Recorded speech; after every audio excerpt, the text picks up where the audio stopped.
John Lennon was often publicly critical of the songs he wrote. He wrote many classic songs in both his solo career and with the Beatles.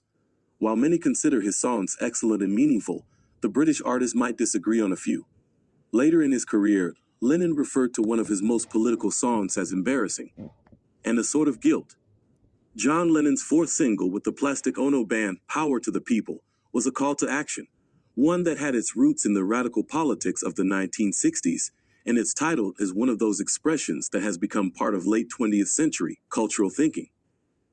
Released on March 12, 1971, the origins of Power to the People come from a phrase that was used as a form of rebellion against what U.S. citizens perceive as the oppression by the establishment.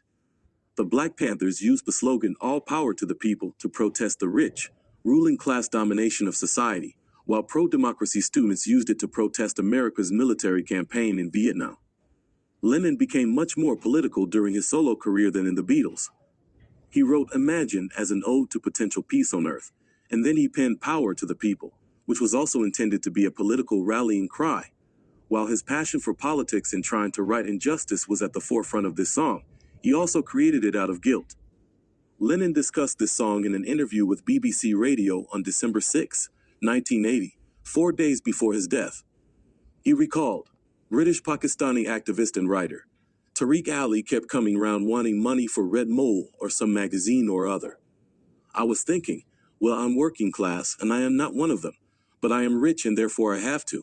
So anytime anybody said something like that, I would fork out. He was hustling for whatever he was hustling for, and I wrote Power to the People as a sort of guilt song. It's like a newspaper song where you write about something instant that's going on right now. Lennon would later express disappointment with Power to the People and acknowledge that he was preaching to the choir at that point. We got a bit of a reputation from hanging out with the Cambridge Graduate School of Revolutionaries in the UK. Lennon revealed in his book, Skywriting by Word of Mouth, they made us feel so guilty for not hating everyone who wasn't poor that I even wrote and recorded the rather embarrassing Power to the People 10 years too late, as the now famous hunter Fear and Loathing for a Living Thomas pointed out in his Vegas book. We kept the